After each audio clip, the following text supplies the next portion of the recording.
keep learning to keep leading.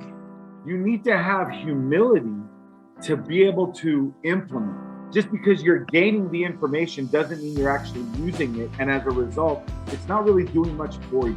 In order to implement while you're in that challenge zone, you have to have that humility to implement. And we were all challenged.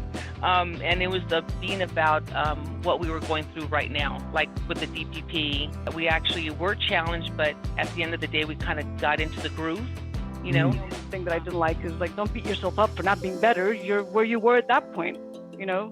Different seasons in our life, these lessons will show up and help us, you know, get there based on what we need at that time. I think habits so that's my will keep us challenging to get more, right? More of ourselves, even if it's academic or work related.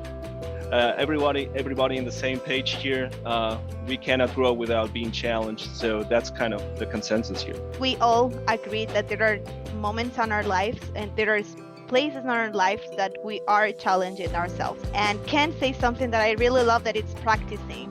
I get the information and now I have to practice more until I know I learned it.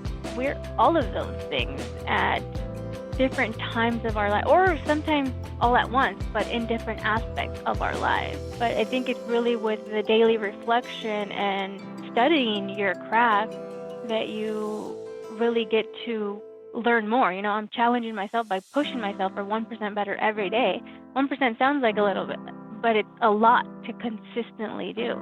And even in CS, you know, if you want to help the client, we got to learn about what your situation is. And it's not until that happens that we can actually lead them.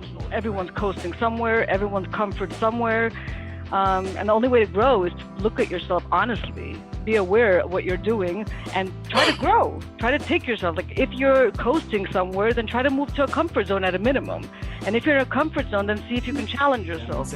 I never desire to converse with a man who speaks more than they listen, right? And that would apply to us, is that we need to have that posture of listening to our clients and hearing them before we lead them to a solution.